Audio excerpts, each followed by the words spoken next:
Good morning, everyone. Thank you very much for attending this webinar. It is focused, as you can see, on some particular incidents and study cases about fires in the Wildland-Urban Interface that occurred here in Portugal. It will be presented by me and my colleague, Miguel Almeida. So let's get started. For those of you that don't know us or where we come from, we both are members of the ADAI CEIF team, which is a forest fire research group based at the University of Coimbra in Portugal. Our main activity is the applied research on fire behavior and fire safety, but we do other case studies like service and consulting, advanced training, etc. This is our laboratory in Lausanne, in which we have several structures dedicated to research, to testing fire behavior mainly. We also do some tests on the field, as you can see in this picture. After this micro introduction, I would like to start by telling you that this is not a lesson about wildland-urban interface, although we can give some, or we will give some introductory things, but this is mainly related to just explaining and talking about some study cases. Nevertheless, we can start by saying that, as you know, wildland-urban interface related problems have been increasing all over the world. We have seen several of these cases very recently in Chile last week, just ended the fires. Some deaths, more than 1,000 homes destroyed. And these problems with fires reaching urban structures pose increased difficulties in fire management. So a basic definition of wildland-urban interface can be this one: the space where vegetation, structures, and people coexist in a fire-prone environment. If we take this definition to the letter, this could be applied to our entire country. This map represents basically the same thing on the left and on the right. This is a study we made a few years ago to characterize the risk in the wildland-urban interface related to forest fires, of course. In Portugal mainland, we did not study the Azores and the Madeira Islands, just the mainland. And what this shows is that there is a large concentration of risky situations in the east, center, north of Portugal, mainly in Coimbra, Ribeiro, Porto, Braga and Viana do Castelo districts. And even inside these districts there are differences, but there is a large concentration of risk situations in this part of Portugal. Last year we had in Portugal what we could say was one of the worst years in our fire history.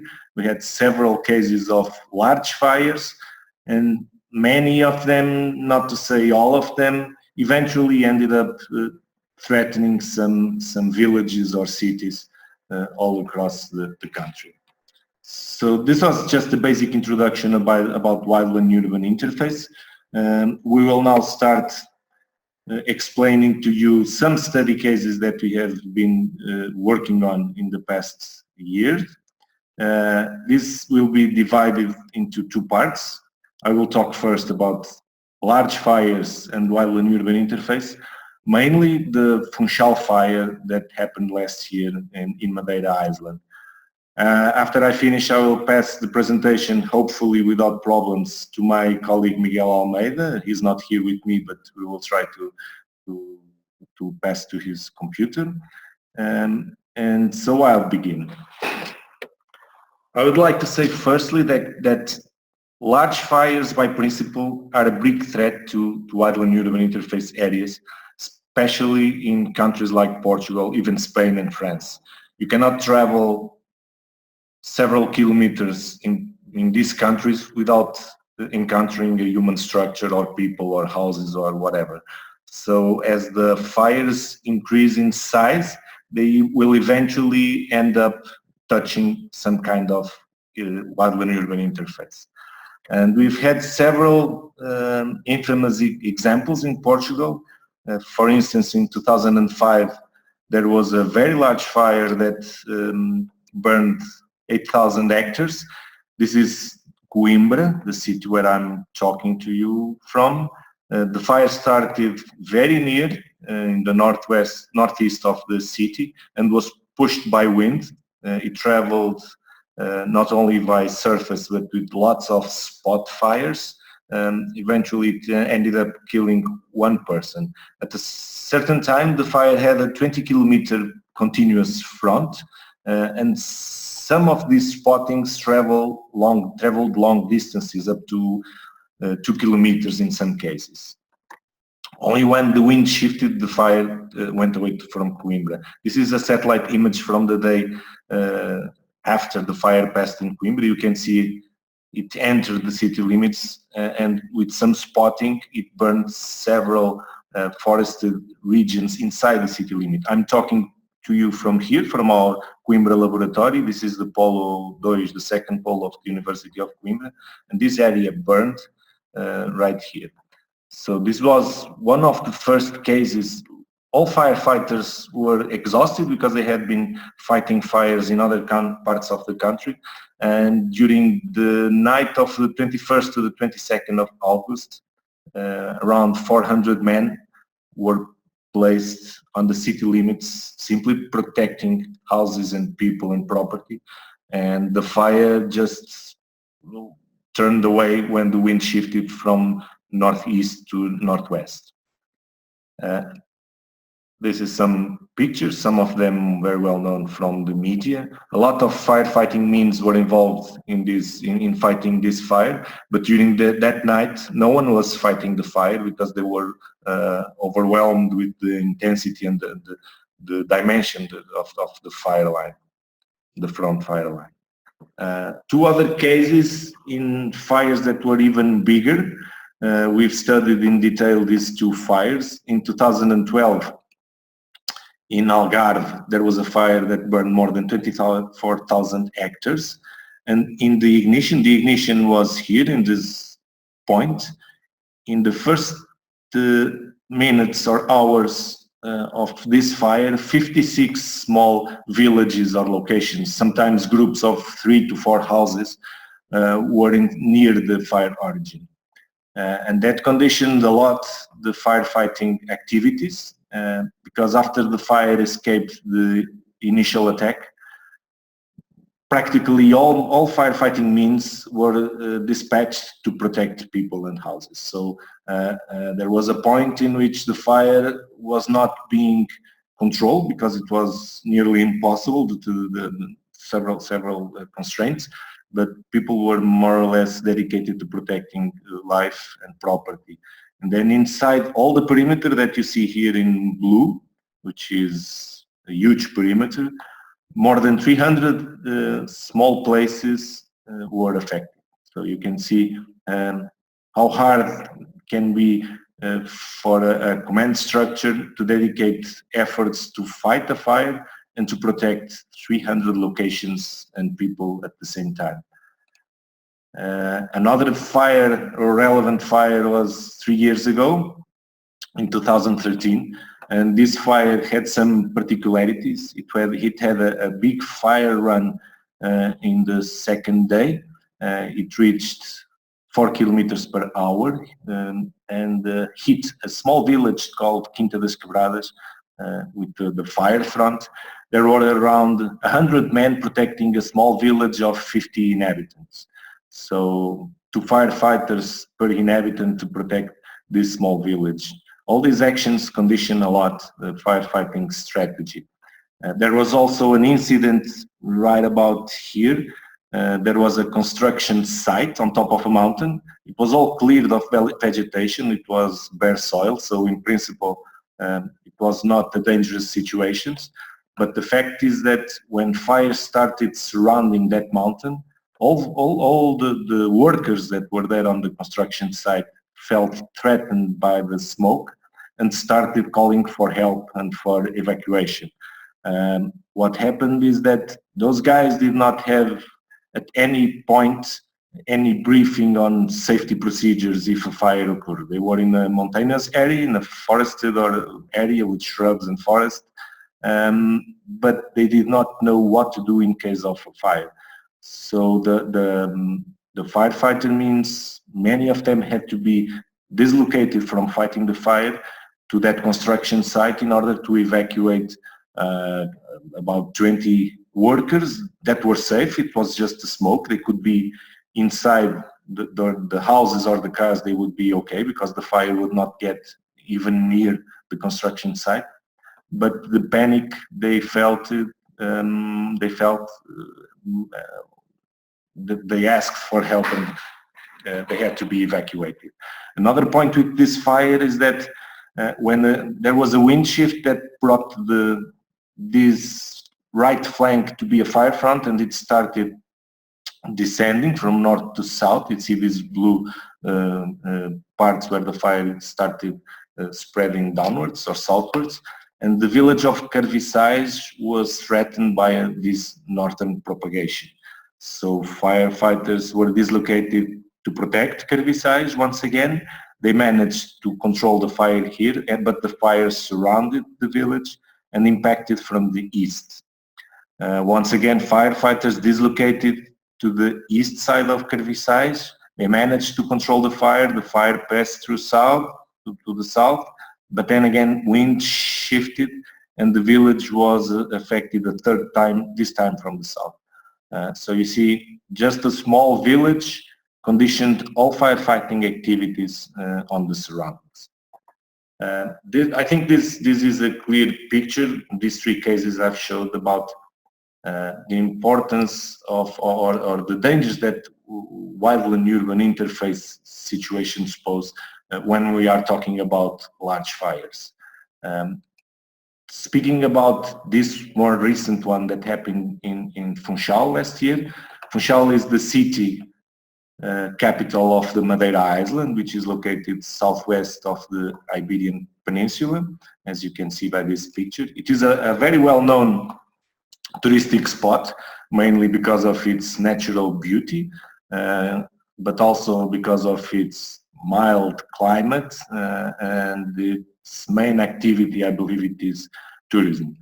But last year in August, it was affected by a large wildfire, not as large as the ones I have explained before, but for a small island like Madeira, it is a very large wildfire. Around 2,000 hectares were burned, and the fire reached the city limits, and it also entered in the city perimeter.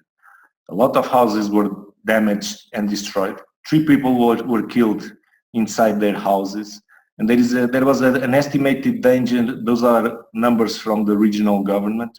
An estimated danger or loss of 157 million euros, both direct and indirect costs related to the fires. Not only in the Funchal fire, as I will show you in a bit, because there are other fires in the region at the same time. Just to give you a perspective, this is the island. Like, as you can see, it is a very small island. And this is the final perimeter of the fire coming inside the city perimeter, the Funchal city perimeter. Let's give you an idea of the weather scenario. Just before the fire started, there was a serious heat wave affecting Funchal. In these days, the minimum temperature was 28 degrees Celsius. This means that during the night, the temperature was always equal or above 28 degrees. I don't remember seeing this anywhere here in the mainland or even in Madeira. I don't remember hearing something like this. 92% of the time the temperature was higher than 32 degrees, which is higher than sometimes here during the day. And the relative humidity during the night was 30%. So during the day was around 10% in most of the days that the fire occurred. The wind was not constant at these speeds, but it had gusts of up to 80 kilometers per hour. The wind was coming mainly during all the time from the north, which means that it brought some moisture from the sea, and these 2 northern points had a fire risk of very high, but all the other places in the island had a fire risk of extreme, the maximum level of fire risk scale. So you see, there were the perfect conditions for some disastrous fires that as they occurred. This is a satellite image, a Landsat image, and the circles you are seeing represent hotspots as captured by the Fire Information for Resource Management System, the FIRMS. The number inside the circles and the color represent the day at which the hotspot was detected. This part here in the center also burned, but it was not recorded in the satellites. So you can see this is the Funchal fire, burning from 8 to 10. And this was happening almost at the same time. And this fire is even bigger. We are talking about a small island, which can have at the same time, more or less as a maximum, if everyone is deployed, they can have probably around 500 firefighters dedicated to fires. So dislocated or dispatched between these two fires, it means that there are not a lot of resources to use. Also, the help that can come from the mainland takes some time. First, because it has to be requested by the regional government or the regional civil protection, which has a separate structure from the mainland, from the central government. And then because it takes some time to travel from the mainland to the island. So during the first day or two, they had to work out with their own resources from the island. Let me give you a description of this fire. The ignition was on the northern part or limit of the Funchal city. This is Funchal, the capital of Madeira, the Funchal port. And it was very right on the outskirts of the city. So in the interface, in the Wildland-Urban Interface, if you want to, on the interface where the houses meet the forest. The weather conditions were the worst you can imagine. Temperatures up to 37 degrees and winds up to 70 kilometers per hour with very low humidity, relative humidity. And then at the beginning, this fire was due to arson. It was a guy that put this fire on, and it was put on shrubs and eucalyptus, as you can see here on the left side of the picture. You see the view from the ignition site is, you can see the city and the sea, so it's very, very close to the city. So there was an intense fire propagation right at the beginning. Fire started more or less, or the alarm was given at 30 past 3 on August 8th, and all these houses were immediately endangered. There was a north wind, so coming down slope from the top of the mountain to the south, and this made the fire to propagate east and west. The western part of the fire was more or less controlled in the initial period, so this wasn't posing an immediate threat, but the eastern flank of the fire endangered immediately water treatment station. And this was the first big issue with this fire. This water treatment station, as you can see on the picture, this is after the fire, was completely surrounded with vegetation, so no fuel management practices were taken to protect it. It also didn't have any self-protection mechanism, nothing at all. So what this meant is that a lot of firefighting means had to be dispatched to protect this water treatment station. Mainly because all the water supply in the surroundings, in this northern part of the city, came from here. If this station was affected or destroyed, or the water supply was interrupted, not even for the firefighters there would be enough water to fight this fire. So this was the first constraint they had with this Funchal fire. A lot of resources protecting this water treatment station that was in fact effectively protected, so nothing happened, and they could manage to dedicate efforts to the other parts of the fire.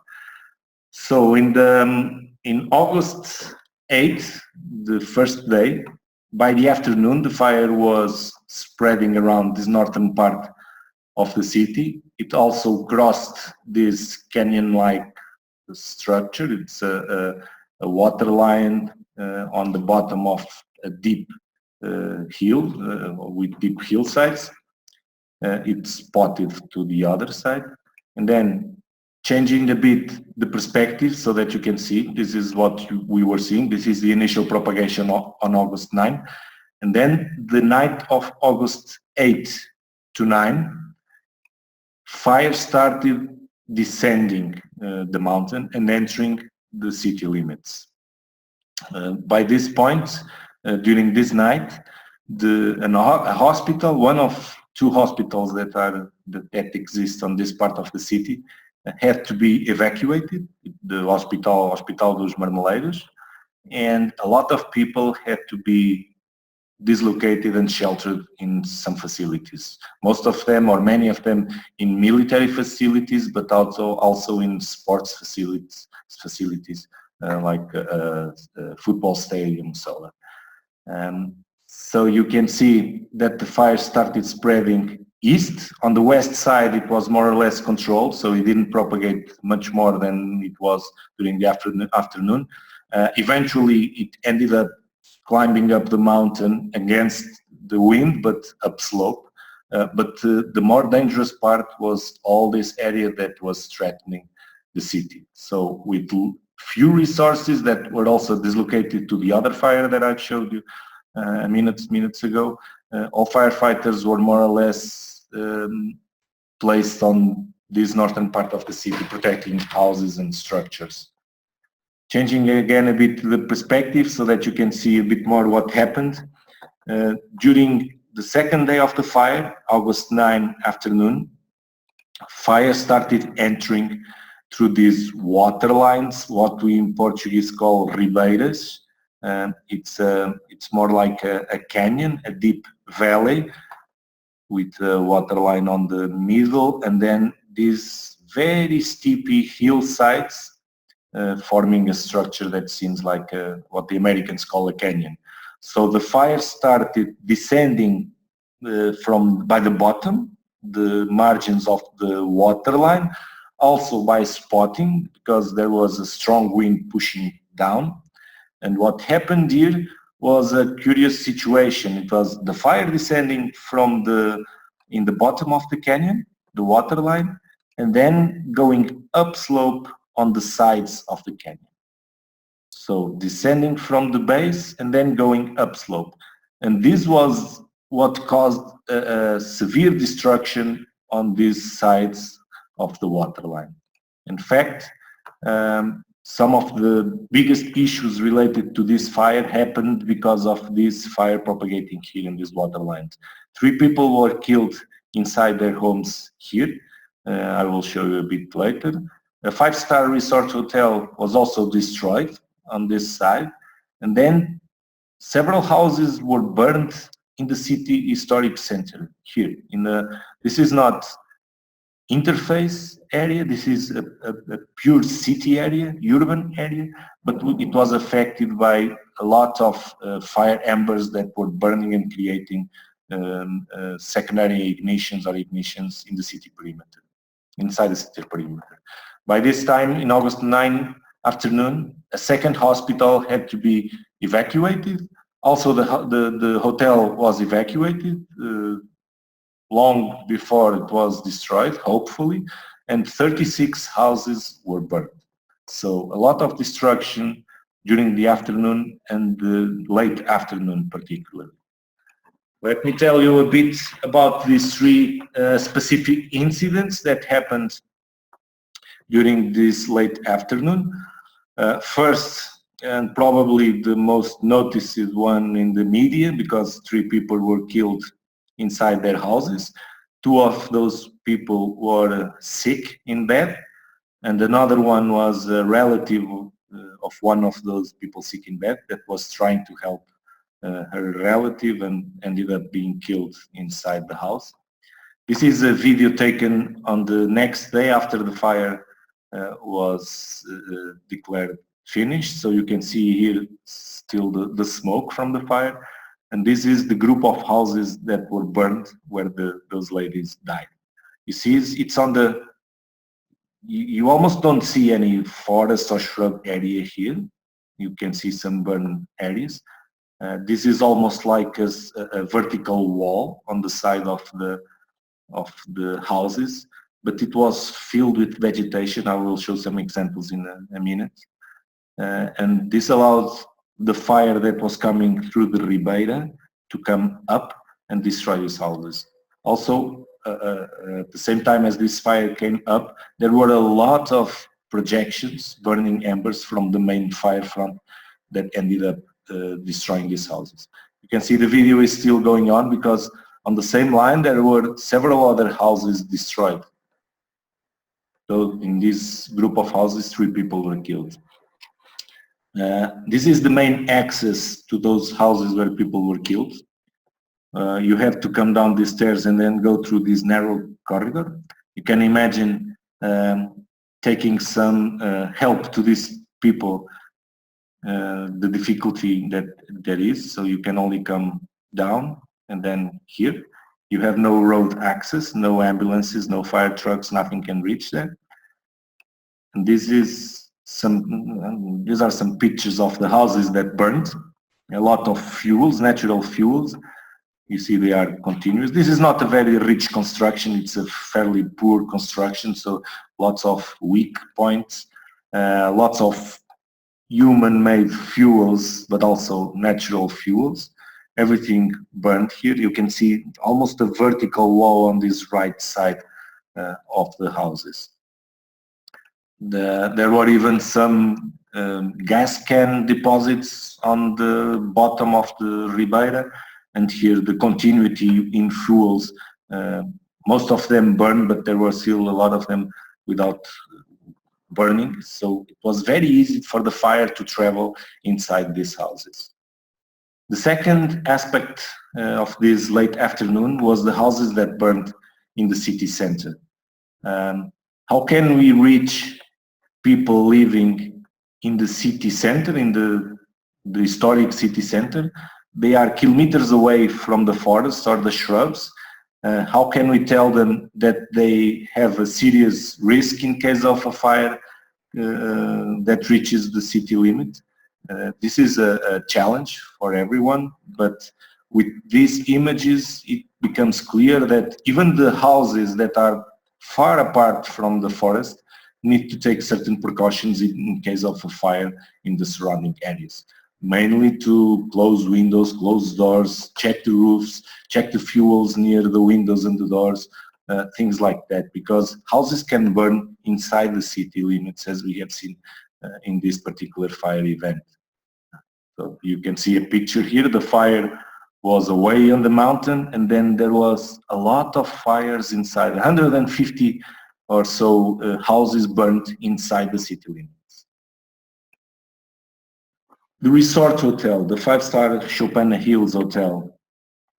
This is not a normal hotel, so to say. It is a 17-hectare property with more than 200 different vegetal species, but it had no emergency plans regarding forest fires. They had a huge swimming pool. This is the before and after pictures. You can see nothing left from the main building. This is the main building with the reception, the restaurant, and so on. And it was completely destroyed. The hotel is made of bungalows, different bungalows of mixed construction between wood and bricks. Almost half of them, or a third of them, were burned.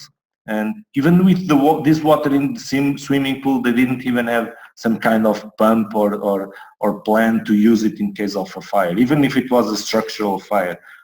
So no fuel management activities, no water points, no defense mechanisms, nothing. And this was a disastrous situation for this hotel.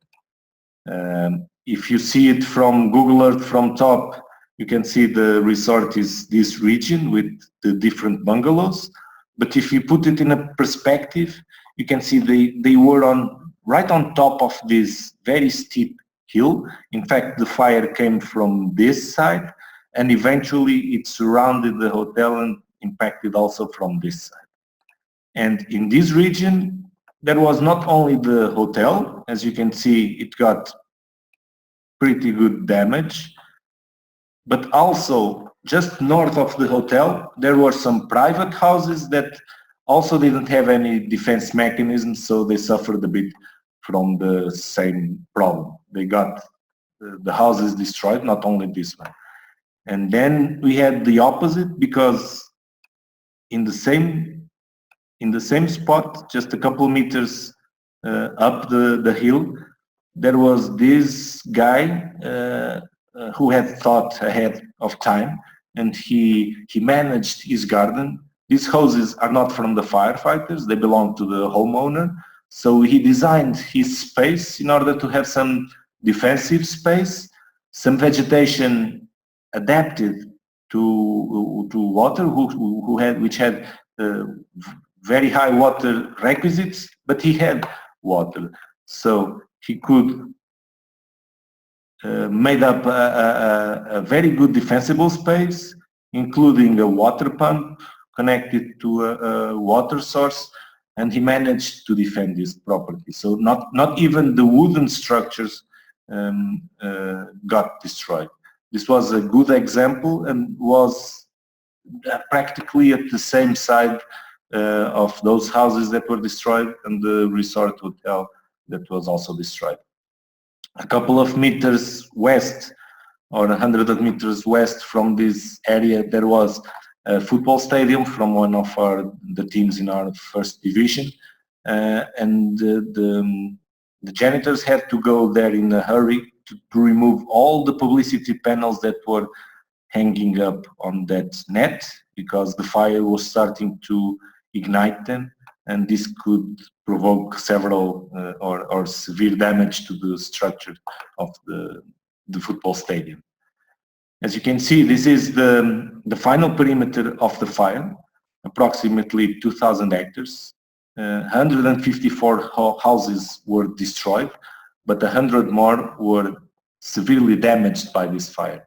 3 people died, and 157 million euros is a lot of money when you come to think about fire damage or forest fire damage. But this issue is not over, because now it's about in about a week or 2 or 3, I don't know, the rain season will begin, and we will have other issues related to the forest fire, namely the floods, the erosion, the landslides, whatever can happen now that all this area hasn't the cover and the protection of the vegetation. So there can be severe problems either to infrastructures, roads or so, or even to the houses. And Madeira is well known by having some severe episodes of flash floods and landslides. At the time, the European Copernicus Emergency Management System did an analysis on the main risks. This is the fire damage assessment. On red, you can see what burned entirely. On yellow, it's the partial burn. So almost all the area affected by this fire burned to the ground. And here on this right side, you can see the risk of the landslide. The fire is more or less here, and you see those water lines, or the ribeiras, as we call them in Portuguese, are in the extreme class of landslide risk. This is a view of other parts of the island where you can see very steep slopes. In some cases, these are perfectly vertical walls or structures, but they are filled up with fuels, with forest fuels, and there is no management here. It's very easy for a fire that comes from the bottom to reach those houses in a matter of minutes or even seconds. You see, the houses are inside the vegetation. There is no separation and nothing. And then we have the problem that is common not only from Funchal, as you might know, but in Portugal mainland, in Spain, in France, in Italy, in other countries, the accumulation of artificial fuels near the houses. Whatever we think about, if it's not, we don't throw it away, we usually store everything. There is also a problem with gas cans. This guy was very, very lucky because there was a firebrand landing on top of his roof. The roof was destroyed. Fortunately, they managed to save the house, but he had this wood for his fireplace just a couple of meters on the side, and if firebrands landed here, if this gets ignited, the intensity released from this pile of wood burning could damage the main house or even this structure that is a garage and a storage facility. You see the gas canister deposits all around houses, fuel tire deposits, fuel deposits, GPL, whatever you can think of. There it was found here in this fire, and in almost all cases or situations that we visited, there were no preventive measures in order to take into account a possible fire incident like this. If you think that gas canisters cannot explode due to a fire, take this example. This is going to the houses where the 3 people were dead, and you see the tremendous impact of the explosion. The gas canister traveled to the gate and it embraced the gate. You can see here the gas canister, when it exploded, it embraced this gate because of the strength of the explosion. Also some large fuel deposits, even GPL, that are very common in the cities or in these areas. And this was a problem because everything here is burned.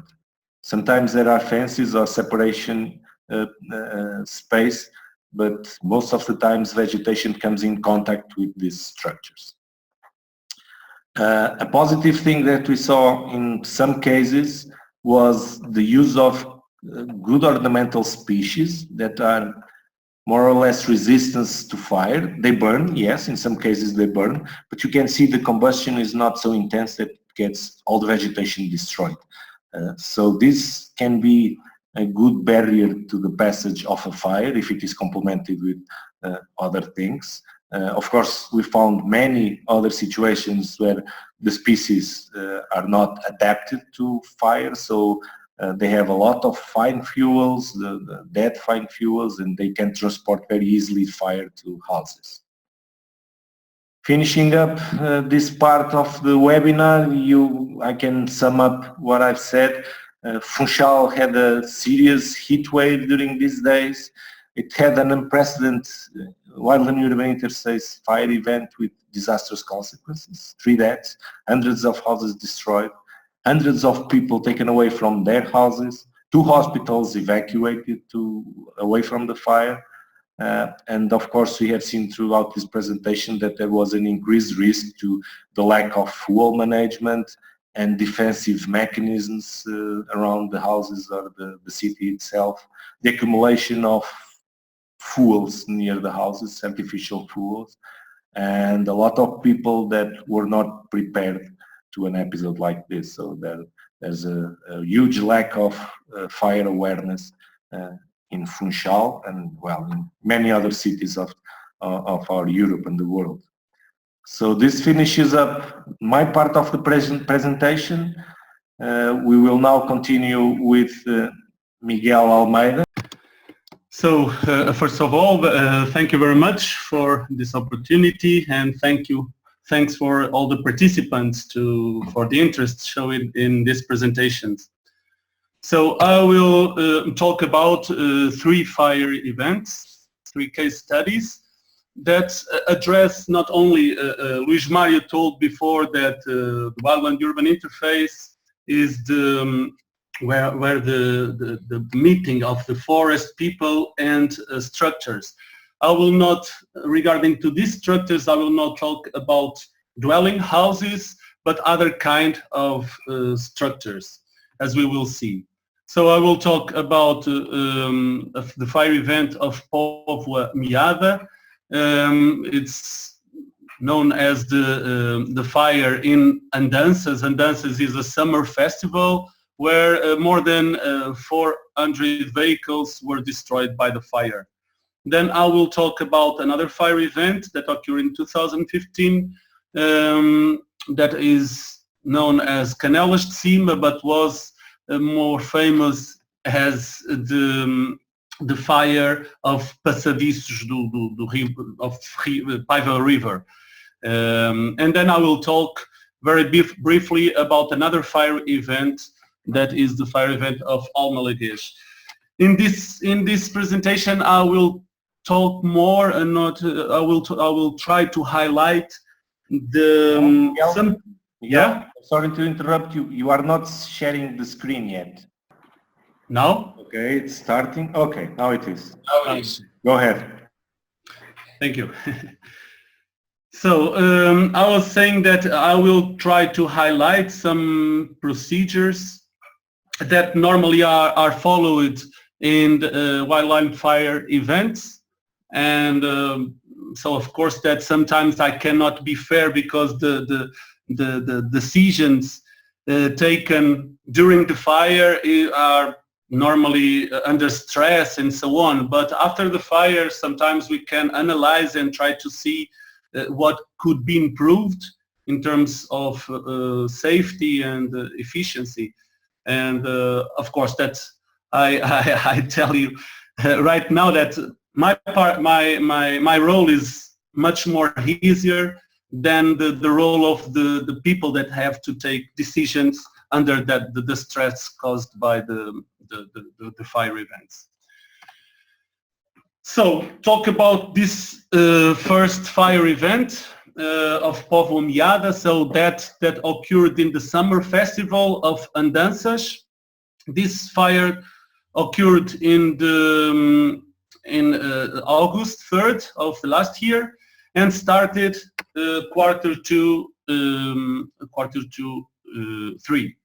Just let me pick up here the. Okay. So the place where the fire occurred was in the car park of this festival, and the cause was probably a discarded cigarette that was dropped on the ground. That was a grassland ground.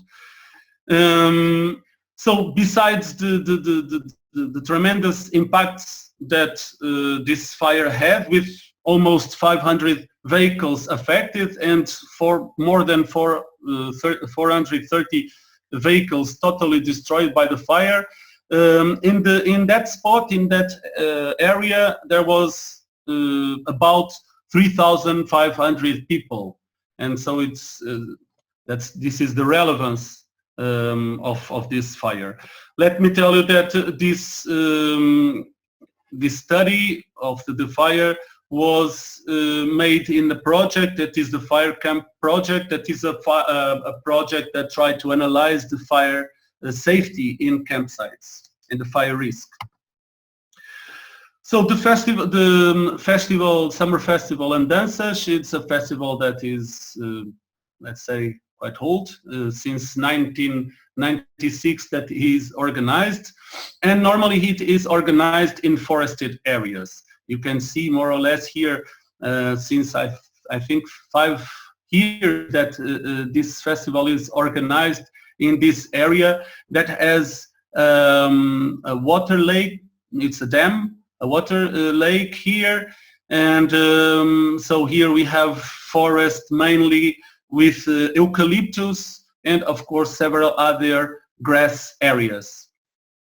This is a festival, it's not a music festival, it's also a music festival, but is a festival where people can learn and practice dance. Our major concern in this analysis in the beginning was the fire risk in campsites, and because normally the fire can easily be spread by from the forests in the neighborhood to the tents. And then inside the campsites, and the campsite, the tents are commonly very close to each other, and then the fire can spread from tent to tent. And so we analyzed that. I will not mention this because in this presentation I will not develop this very much, because the focus will be in the car parking where the fire started. So you can see that the car parking has several cars, and the cars are parked in this area with very dry grass, with straw, let's say. And so the fire can be spread with short flames, but can be spread from one car to the other. And so this was the final pictures of the final photos and the view of after the incidents, 2 days after the fire. In the day of the fire event, the temperature was around this pink mark here is the period of the fire. So it was about 3-4 hours. And the temperature was around 35 degrees, Celsius degrees, and the relative humidity was around 10%. So the conditions were very good for the fire spread. And the wind was not very strong, with gusts about around 9 kilometers per hour. And so let's say that the wind was not the big concern. I also have here some parameters regarding to the fire risk. Let me just tell you that the fuel moisture content would be around 8%, what is very, very low and very easy so to the fire spread. I told you before that the most probably cause was a cigarette. At least it is the formal reason.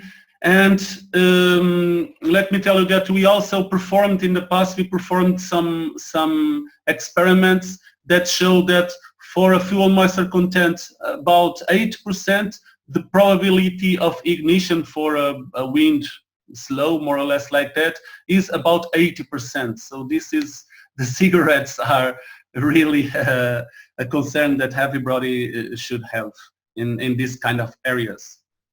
Sometimes people says, a cigarette would not cause a forest fire or a fire, but this is not true. There is a high likelihood to a cigarette start a fire. So this is the map of the festival, and so the fire start here. This is the car parking where the fire developed. Here we have a campsite. Actually, this is a caravanning site, but with not only with caravans, but also with tents. Then here we have several other spots with of campsites. Here in this area, here is the festival area where the stages are set. We also have here a campsite that is a permanent one. It's not for the festival, it's a permanent campsite. And when the fire started, all these campsites were evacuated, and people was concentrated in this area.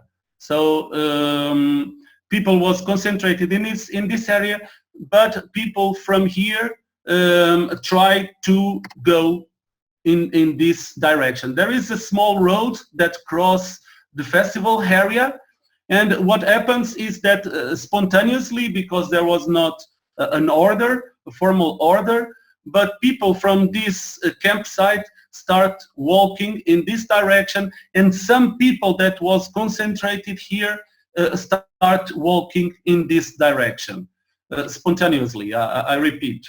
this was a problem in this fire event. Why? Because the firefighting resources were using this road to approach the fire, and so some from here and the other from here. And when some people walking here in the campsite, even there was some people that removed the caravans and the cars and using this road. As you can see in these photos, for example, here the roads are very narrow, and so when fire trucks are crossing it and people moving, and in this road that is in here with caravans passing here, and so it's not easy for the fire trucks to drive in this narrow road. So this was one of the first concerns and one of the first difficulties in this fire. And in this presentation, I will just try to launch some topics for discussion, because actually it's sometimes people should be displaced or not, because this displacement always must be very, very well organized. Otherwise, it's a huge problem, can cause huge problems for the firefightings and everything. So this is one of the topics for discussion that I will let for further discussion. So regarding to the firefighting operation, so this is that road that I was talking about, and the firefighters in the beginning, so the fire started here. There was some high witnesses that showed and gave the alert that saw the fire starting, and the wind was in the beginning was in this direction where I have U0 here, from northeast to southeast. Sorry.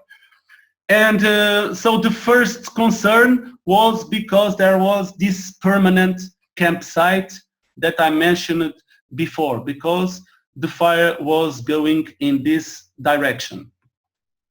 And so in the beginning, let me tell you that in 10-15 minutes, people saw that it was not possible to fight this fire because the cars, the vehicles started burning so intensively that was very, very difficult to fight this fire only with hoses and fire extinguishers. Anyway, so the fire was getting more intense, and because there is a slope here, the convective flows change the wind, and then the wind direction changes to this direction from west to east. And so if there was good because this campsite was not so threatened, what happens was that here we had that caravanning park, and so the risk changed from here to there.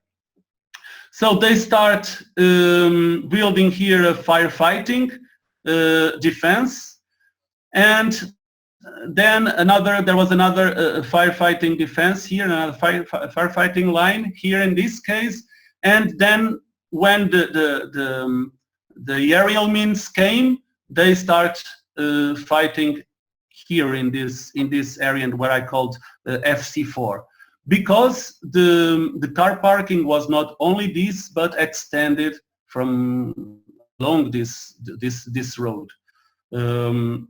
And so, but I will not mention much about the firefighting procedures because it's not the main concern of this presentation. Just let me tell you that there was two determinant facts in this firefighting. One was the arrival of the aerial means. As I told you, they fight here in the FC4, and they avoid that the fire spread along the car parking. And the other one was the use of these machines that push and pull some cars, creating a full brake here in FC3. So the cars were pushed. Sometimes the cars were just starting burning. Sometimes the cars were not burning yet, but the glasses, the front glasses of the car were broken, and the cars were pulled in order to save them from the fires. And this, I think, was a very courageous action, because it's not easy to break the glass of a car that is not burning, but was essential to create this this full brake here. So this is a view of what happened. So here we have that permanent campsite. Here is the caravanning campsite, as I told you, with tents. Here was a picnic park where some eyewitnesses saw the fire starting. Here another place where some eyewitnesses. Here the fire spread a little bit for the forest fire. This was very important because it releases the fire, the aerial means, because the aerial means were only dedicated to forest fires, but because there was this forest fires, the aerial means could be released to fight this car parking fire. Here is the ignition point, and so the fire starts spreading this direction, and then in this direction threatening this campsite here. One of the things that I would like to highlight here is that how the fire can spread, because there are some fuel breaks here with no fuel, with no straw, but the fire crossed these fuel breaks. And this was very interesting when we made these experiments. Many eyewitnesses told us that the tires of the cars have a determinant role in the fire spread. So we made some experiments in order to try to understand how the fire spread is. Just let me mute this. And so we put these tires as the tires of a vehicle. In the beginning, many people, even civil people that were in the festival, trying to use fire extinguishers, and the festival staff tried to use fire extinguishers to stop the fire in some vehicles. So, but this is a very dangerous kind of fires. I show you. I will. This is the same full load that was expected, that was in the car parking, and I will show you what happens when in this kind of fires and how the fire can be spreaded. So we focus on this tire that blows and can spread all these fire brands. Imagine that someone, a civil person, not a firefighter, that is normally more protected, but was using a fire extinguisher here in this car and could be very injured by this all these fire brands. So these fire brands are not only dangerous for people, but also can spread the fire along this car parking. Another issues that were very important, this fire was very mediatic, so many firefighters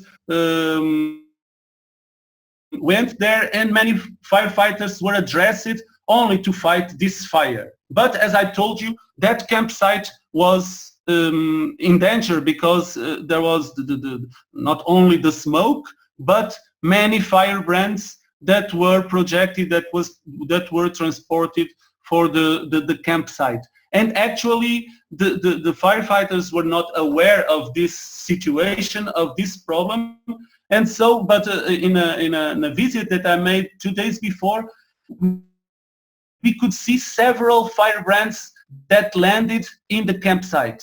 I can tell you that if one of the tents start burning, with the wind, was not very much, but after the fire, the wind increased. And normally when a tent starts burning, it creates some holes, and then it can, the tent can behave like a balloon. And then if there is wind, the tent can be dragged and causing many more spot fires and maybe injuring people, because one tent burning is burned with very intensively. So this is a concern that people also should have. And we can see several hits here, several marks that there was several spot fires that were fighted by the people, that was by the people from the festival, and not for the firefighters that were only focused in the main fire. So this is in this wildland-urban interface, people should not be only addressed, the firefighters should not be aware and concerned with the firefighter. This is one of the things that I also leave to a further discussion. One thing that was interesting was the role of the authorities that always were explaining everything to the people. This was not during the fire, but after that, because all the people want to know what happens now when my car is burned, what shall I do, and so on. This is always very interesting. Also, some insurance companies went to the festival and tried to clear the things to them customers. Of course, this is also other situations that we have sometimes in the festivals. This happened in this festival, but it could happen as many festivals I have seen before. This could happen in many other festivals. And so let me tell you that the summer festivals, it's something that is really risky and dangerous, and much more concerns should be about it.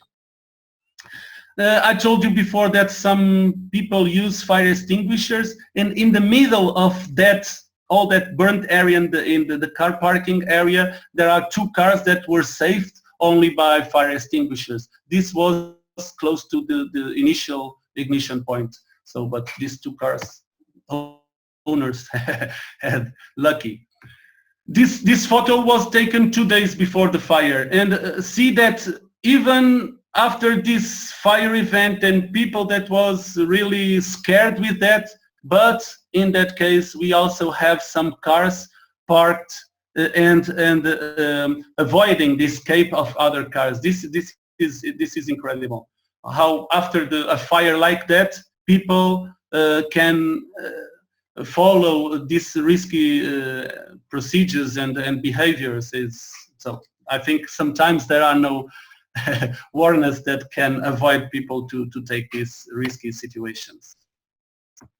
This was not a unique case in Europe, because 9 days after this festival of this fire event in the festival, there was another case that was almost the same. This was in Hampshire in UK, and also here a cigarette, the discarded cigarette initiated a fire ignition in a grassland where several cars were parked, and 92 vehicles were affected, and 80 vehicles were totally destroyed by this fire. Of course, that there was also the evacuation of the campsite, and it was almost the same thing that happened in the Festival and Danças.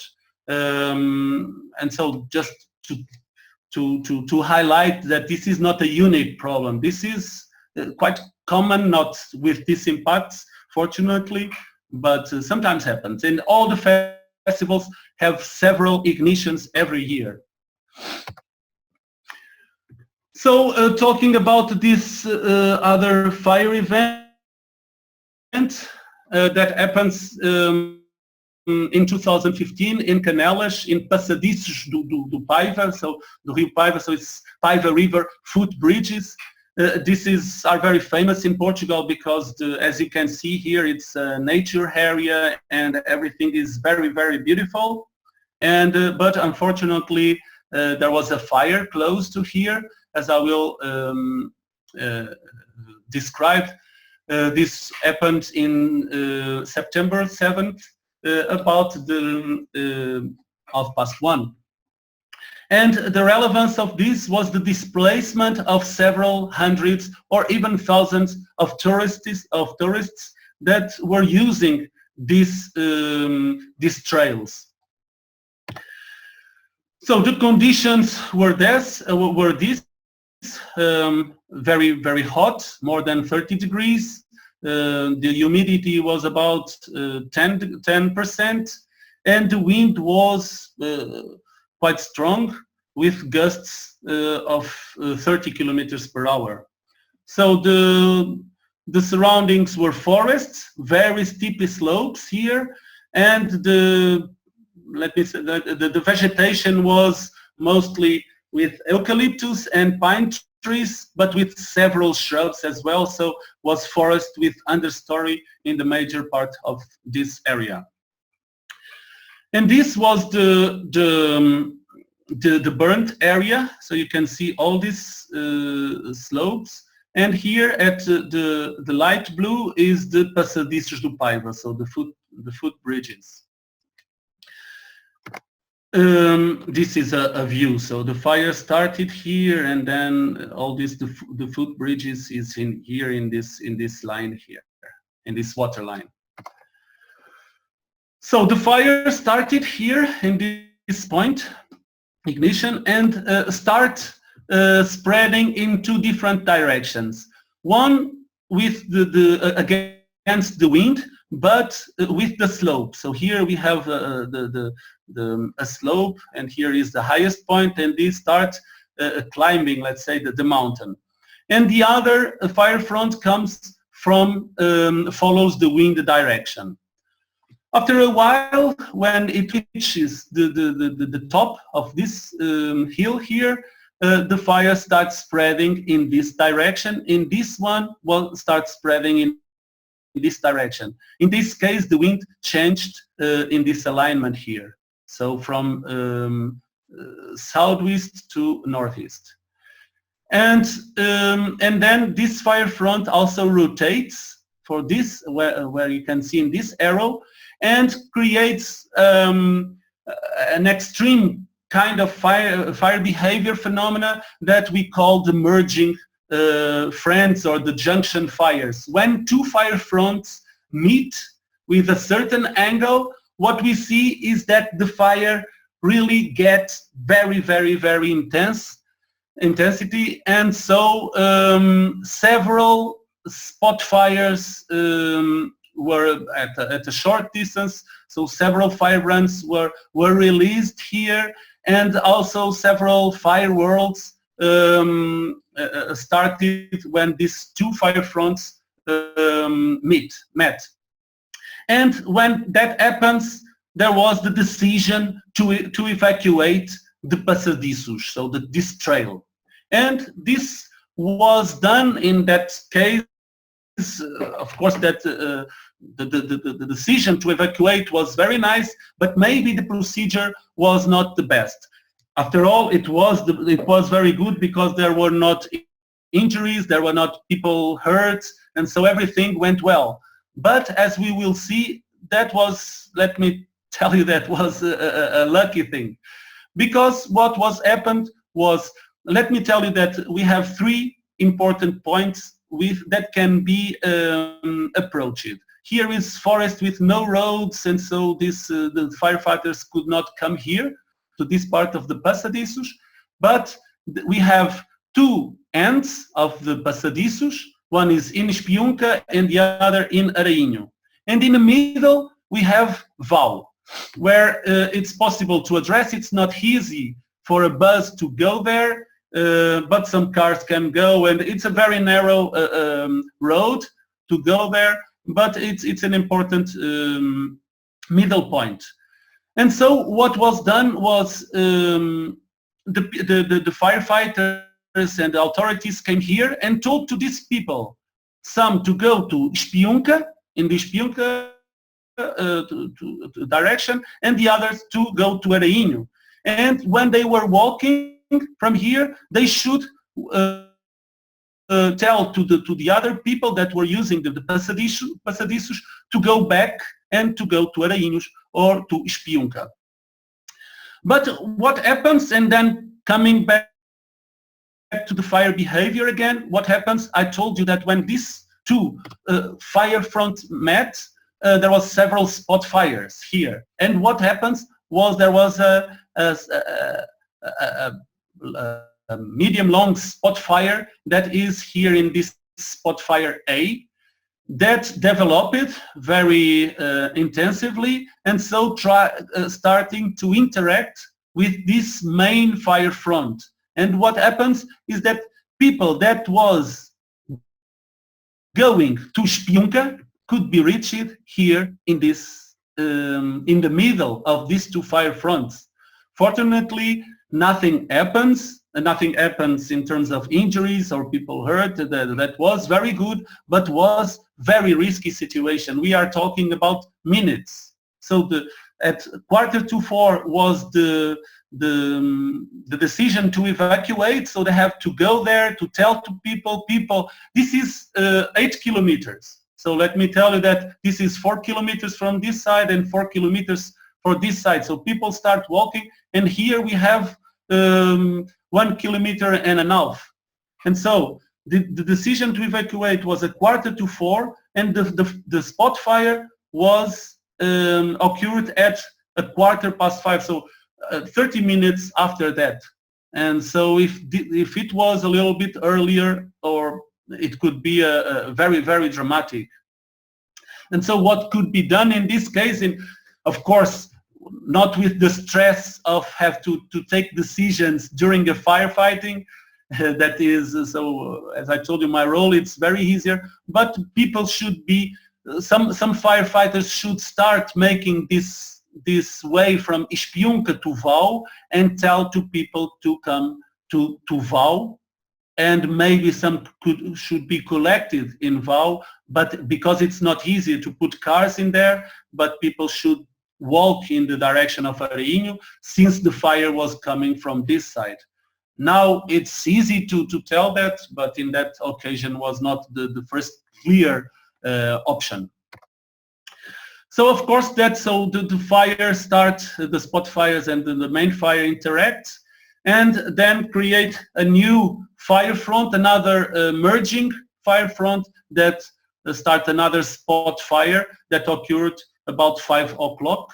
And this, let me tell you, that was not so dangerous, because about 4:30 the trail was already evacuated. So this is another view of this. So here we have the trail, and here we have the spot fires and the fire front and the interaction between them. So this here is that region of Vau, where I told you that it's not easy to go there with buses or with cars. You can see that the road is very narrow, and these are just some photos of what happens. About 800 meters of the passadiços were completely destroyed, and now, luckily for all the nature guys, this is already open again with and reconstructed. Another fire event that I will talk about is this fire event of Almeida. I will pass all these things, the fire behavior, just to tell you that there were several spot fires. Here we are talking about 3-4 kilometers, and so we analyzed this fire as a request of the civil protection authorities from Portugal, in order to understand if it was real spot fires or just another fire events, another ignitions, different ignitions. So we try to follow the way back in order to see where the origin of these spot fires. And this, once again, it's not the most important things, but we focus on these three situations, these possible sources. So the first and the second came from a possible ground fire so intense that could cause these spot fires at a long distance, but we were not very convinced with this. And then we talked with some people, and someone told, at the hour of the fire, of the spot fires that we told, what was the hour, at that time, I listened a very big explosion. I don't know what happens, but I listened that explosion. And then we followed this track and this heat, and what we saw was this house that were completely destroyed. This is not a house, it's a storage house. It's not a dwelling house, but where some materials were stored. And what we saw was this welding gas cylinders, which Mário told you before about the problem of the gas cylinders or the gas cans. But you can see that the explosion of these gas cylinders destroyed completely this house. And what I would like to address here, it's how dangerous for the firefighters sometimes is to fight the fire in these areas. Imagine that just to protect this house that now is completely destroyed by the explosion, but if the firefighters went there to protect this house, maybe now we could be crying for some injuries, or maybe for some fatalities that could occur. Just to have you an idea, we made also some experiments. This was in the scope of the fire camp, once again, that project with campsites. And this is a very, very small cylinder, gas cylinder. Imagine what happens if someone is firefighting there. So it's a tremendous fire that happens there, and maybe this can injure firefighters also. So I give this topic of discussion, what is the real risk taken by the firefighters when they are fighting this type of WUI fire events. So resuming, I just give you some topics for discussion, so that the civil protection agents shall not be exclusively focused in fire itself, but also with possible spot fires, spontaneous activities of people that should be guided, and so on, and many other factors. The strategies in the Wildland-Urban Interface area shall be different from those followed in wildfire events, because we are dealing with people, and sometimes the approach by routes should not be the same. People, as I told you before, sometimes have some spontaneous behaviors that should be foreseen, and so also the evacuation procedures should be attempted and very well reflected. And at the end, so there are some added risks. One I didn't mention here, but sometimes people become aggressive in Wildland-Urban Interface. In wildfires, we don't have so many people, and at the existence of dangerous materials, like, for example, the gas cylinders that as what showed. And so this is all, and now I pass the word. Thanks for everything. Thank you, Miguel. So thank you, Miguel, and thank you, Luís, Mário, for these excellent presentations. So it's time for questions and the answers from our speakers. We have several questions and some comments. First of all, I want to start with a comment from Antonello. Says, I was unaware of terrible fire of, I just read the comment. I was unaware of terrible fire of Madeira. I can only acknowledge that really sometimes exceeded the imagination. I personally live in Nuoro, Sardinia, with a magnificent Monte Ortovenne, surrounded by vegetation. Most of people underestimate the danger and terrible consequences that can arise from an accident. Would hardly be manageable without endangering many lives. And we have questions. First of all, I would like to start with the questions to Luís. The first question is from Ana Loureiro, who works in the firefighters regiment of Lisbon. It says, what kind of prevention measures are needed to people of Madeira? Who has the responsibility of those measures? What kind of actions each one of us could do to prevent these incidents? Luís? Okay. Well, it should be distributed among several actors. First of all, in Madeira, although the government is somewhat independent from the central government, but the legislation is the same. So the full management around houses and villages and cities follows the same rules as in the mainland. We found very little or no full management at all, and people are obliged to have a clean space between their houses and the fuels. So this is the first topic. If people don't do that, there are other institutions that have to fiscalize, to go see if they did it, namely the National Guard or the city town hall. So the responsibility is a bit shared among those who did not protect themselves and those who had the obligation to check if people were following the legislation or not. I think this is as clear as it can be.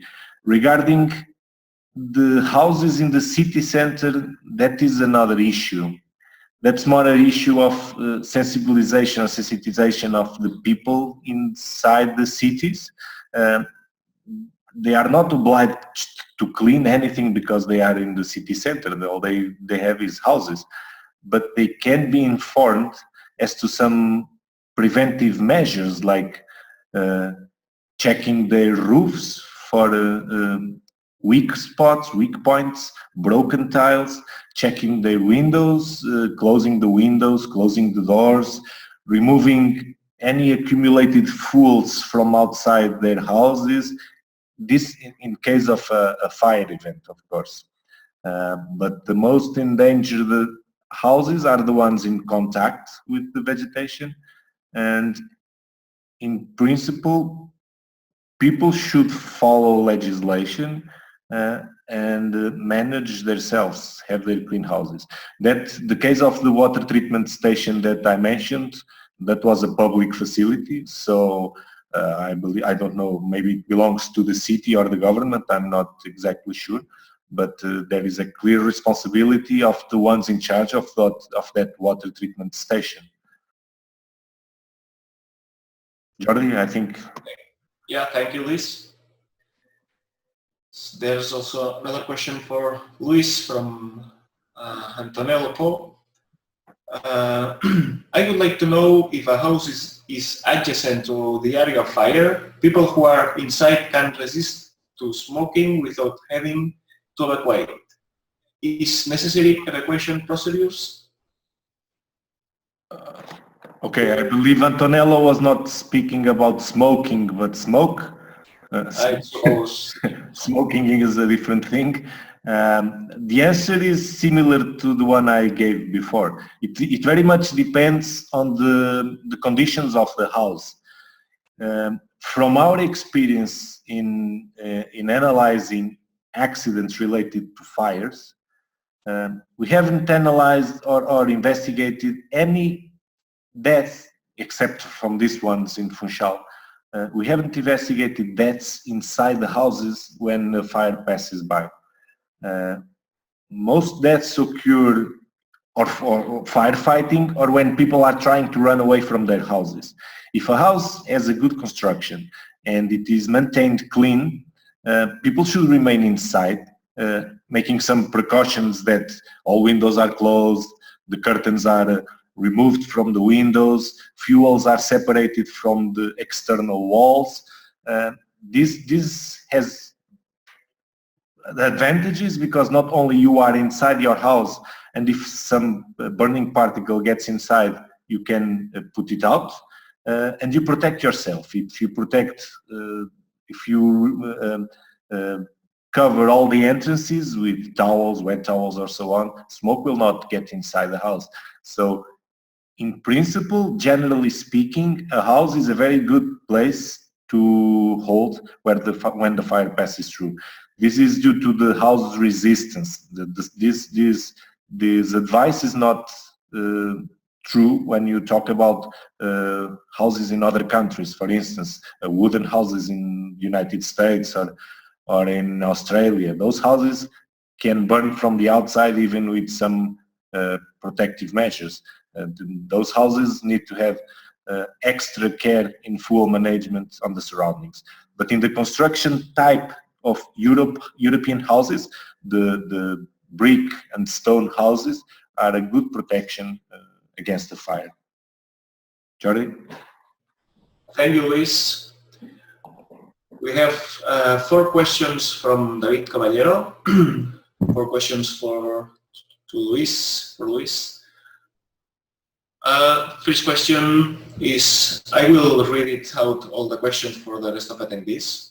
First question, for what I learned of Copanela Hotel, there was no opportunity for shelter in place and a really dangerous situation, as the exit roads were also exposed to fire and smoke. Are situations like this allowed by administration, knowing that there are many people endangered? Okay, David.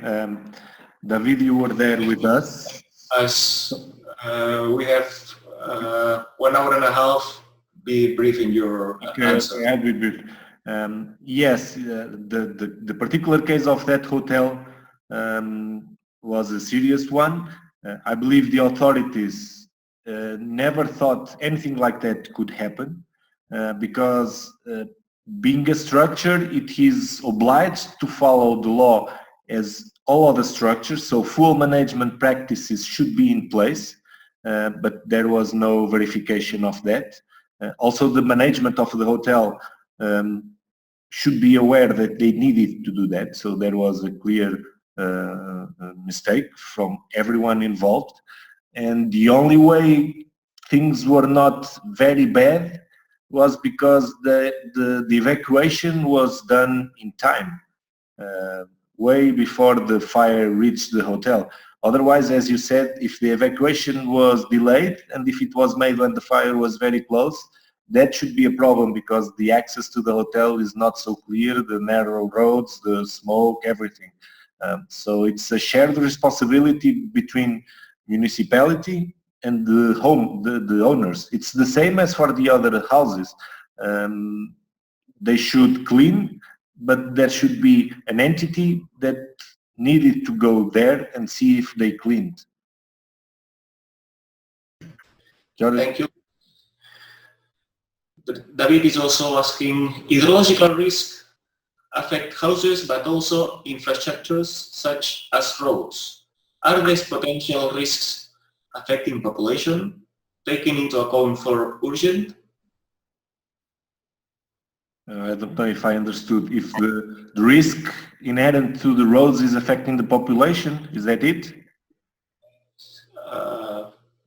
If it is, yes, of course, roads are used both for access to the fire, to the firefighting forces, and on the opposite direction to get away from the fire for the people. So if roads are not maintained in clean conditions, if they are not taken care of, people cannot get away from the fire in safety. I mean, many times at the same time that the firefighters are traveling to the fire, so that can generate chaos. Yes, of course, the road network is a very important issue, especially or specifically in those mountainous areas where you have mountain roads with lots of curves and so on.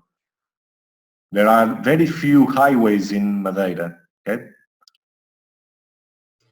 Thank you, Luis. I think that the question of David follows in another question, but I think it's already answered.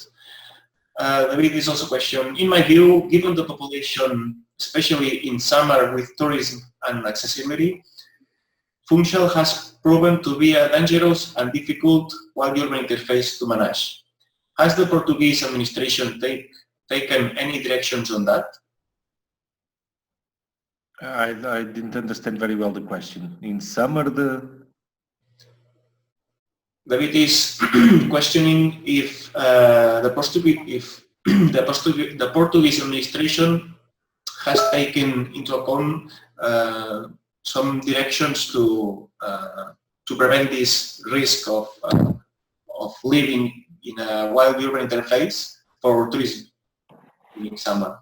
As summer is the most danger risk period. Yeah. There is no legislation directed to tourism, but when tourists come to stay in some place, they need to stay in a house or a hotel or whatsoever. And those places where they stay, they are subjected to the same legislation as all the country. So there is no specific plan for tourism, either for fires or for landslides or other natural risks. Maybe that it should be taken into account. For instance, in Algarve, in Albufeira, a few years ago, there was a huge flooding and a flash flood. And in that period, half of the population speaks English, not Portuguese. So there were some difficulties in the beginning trying to reach those foreigner people that many live there in Algarve, others were on holidays. So yes, maybe there could be some specific plans, either preventive or reactive, in order to inform the foreign population. But they are subjected to the same law as all the other buildings and people.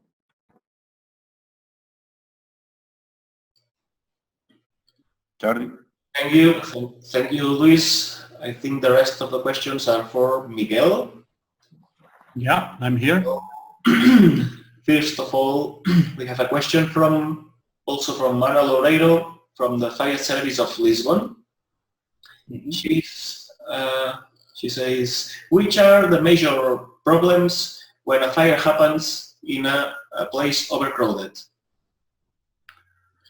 So let me tell you that the first concern, of course, it's the people, and so the major problems also came from the people behavior. Sometimes if the people get panic, of course that we can have problems because it's not easy to control a crowd. So, but the first thing is to try to concentrate the people to concentrate people in somewhere, and of course with all those evacuation procedures that are known, like inform them to bring everything that is really important, like medicines, identification, and so on, and then to tell them to follow always the indications that are given from the authorities. So to not use other routes, to do what the authorities says to do. So and also so the major problem, in my opinion, is to keep the people following the instructions. Sometimes sometimes in this case, like campsites, it's easy to people to abandon the tents, because tent, it's not, that doesn't have that value that sometimes a dwelling house have, but so depends of the situation. In this case of the campsites, it's because people normally it's not focused. Sometimes it's on vacation. We know that sometimes in these festivals, people sometimes it's not in the best conditions, because sometimes could have drink some beers, sometimes can be intoxicated, and sometimes can be very aware, and so this can also be a concern in this case of campsites, for example, in festivals. If we are talking about dwelling houses and settlements, the problems are different, of course, because people normally try to save the house, and sometimes they do not follow the instructions. If the instructions are good and they are followed, maybe we will not have the likelihood to have problems. It's reduced, of course. So, but depends. The question is, the answer is depends of the situation, and the firefighters and the authorities also must to evaluate very well the situation where they are. Thank you, Miguel. We have more questions from David. David Caballero is questioning on fire of Poveda, Meada. He says, as far as I see the area of camping of Poveda, there are very few opportunities for for safe evacuation, as you are in the middle of, I think here the question is, follows the other one. So I can see that in the lower part of the dam wall, the people were grouping, but what about the smoke accumulation? So for the first question, so there were not many escaping routes. It's a fact. So there were three main routes. One, of course, it's the lake, because boats and so on can be used even if they take more time than what it's necessary. But it's a route. And then we have that road that has two ends. And so the procedure, the correct procedure, should be with the route be closed for non-firefighters in one side, and the firefighters should approach the fire only in one direction. And actually, that was there was that indication, but not all the firefighters follow that indications, and so they approach the route by both ends in order to try to get the fire as soon as possible. But in a case, let me tell you that there was no evacuation order, only to evacuate the campsite, but then there was the order of concentration in that area close to the lake. And but imagine that if the fire reached the campsite, maybe people should be displaced following the other extremity of the road. That should not be used by the firefighters. So that were the plans.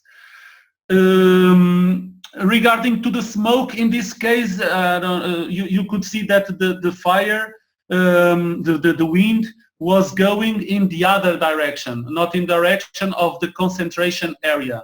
So the plans of the festival, in the plans of the festival were several possibilities of concentration areas where the flames could not reach that areas. And so depending on the smoke concentration, so the people would use one or the other concentration area. So always trying to escape from from the smoke. Of course, that if we have errant and always changing winds, sometimes it's not easy to use only one concentration area. In that case, of course, that we could have problems of intoxication. If, for example, the evacuation route was also overcrowded, there are always risks, yeah. But in this case, there was not smoke problems. There was black smoke, but not reaching the concentration area. I think it's answered. Yes, thank you, Miguel. I will read out the rest of the 3 questions remaining. The question is, do you think that a specific shelter should be available to protect people in such events in the open? I suppose in the open areas. I see that there were a lot of people to protect. He also said, why not decision to reach Canelas from Bau was taken? In the map, it looks much closer than Espiunca or Ereño. And also David, but regarding the fire of Almalagues, he says, in regard to all LGP tanks and gas canisters in general in Europe, we have lack of regulation for the protection in case of forest fires. Large LGP tanks are more unlikely to upload in a blade, but the risk of destruction is enormous. Regarding to the first question, that was about the shelter. So it's not easy to when we have a settlement or so on, we can have some tens or some hundreds of people, but I don't think in a case like a festival with thousands and thousands of people, it's not easy to have a fire shelter for all these people. So I think normally it's the concentration areas are the most adequate, I think. At least in my knowledge. The other thing is about the possibility of go to Canelas village instead of Espiunca or Ereño. Yes, of course that people could go there walking, but this is another problem that sometimes we have, is because people parked the car in Espiunca or Areinhos, and I'm afraid that if there was an order to go to Canelas, some people would not follow that order. That would be a possibility, of course, to go to Canelas village. For one side, the road is very slopey, and for some people that would not be easy. But of course, that would be a possibility. But some people, for sure, want to go to pick up the car and to save the car. Sometimes the people put themselves in risk in order to save their own lives, and so it's not easy. But of course, that Canelas could be an option, of course. Yeah. Regarding to LGP tanks and gas canisters, yeah, I know that the regulation. Excuse me. Sorry. Yeah, there is I also agree with you. There is a lack of regulation in these LGP tanks. I'm not an expertise in that, but I think that there will be more regulation regarding to that, because if there is an explosion of those tanks, we will have serious problems. And so I think that as I know, I think that should be more regulated concerning to the forest fires, yeah, or to the fires. Thank you, Miguel. Just let me tell you, I could see that there is another remark here regarding that the fire in occurred in the Passadista do Paiva occurred in 2016 instead of 2015. That one that I described was in 2015, not in 2016. There was another fire in last year, but we didn't have the opportunity so far to analyze it. So the fire I described and the major one was in 2015. I saw that there was that remark. Thank you, Miguel, for this clarification. I think we have a last, well, it's not the last question, from Elsa Pastor to Miguel. She's questioning, I'm curious about the experiments on gas explosions you performed. What type of gas cylinders did you test? Did you monitor it, any variable, or just video recorded? Thanks and great talk.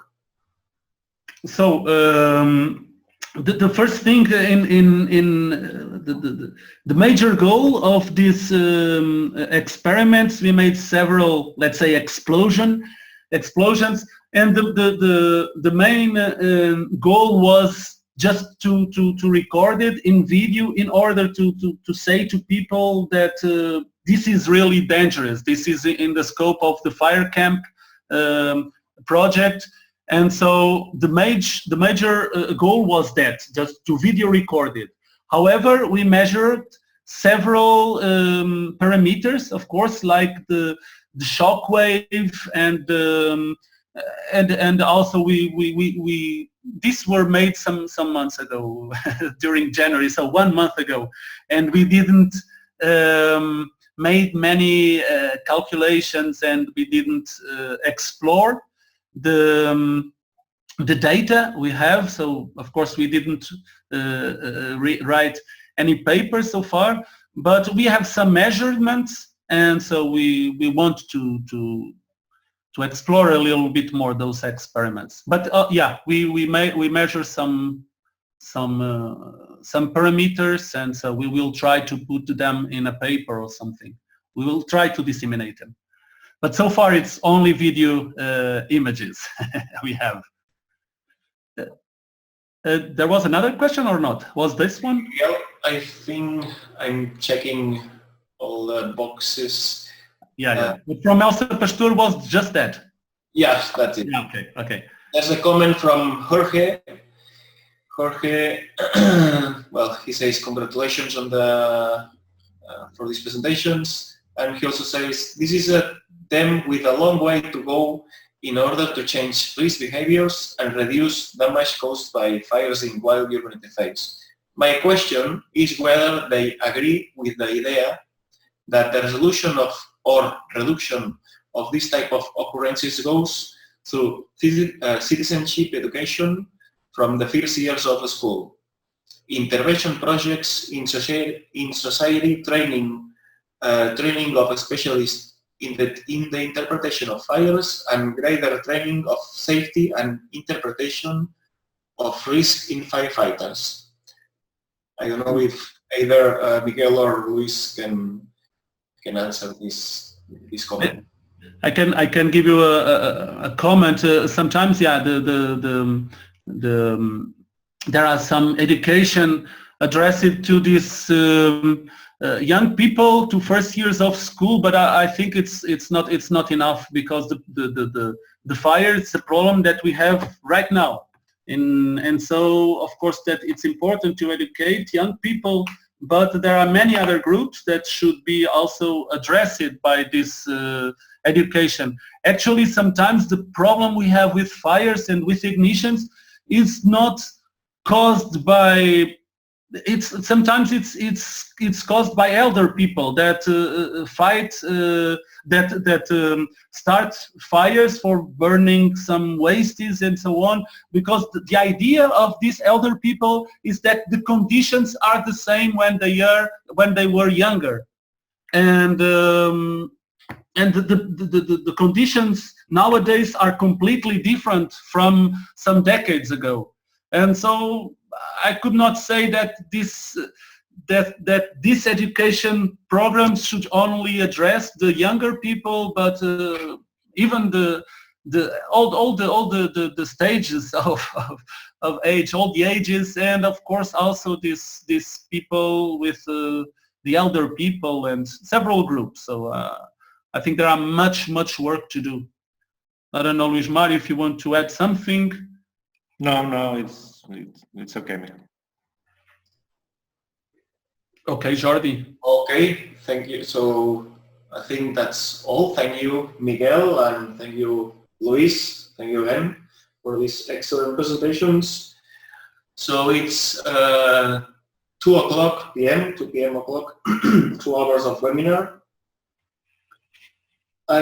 Before to close this webinar, I just want to mention that this webinar has been video recorded, so the video will be uploaded to the YouTube channel of Wuiwatch project, as well in the webpage, wuiwatch.org.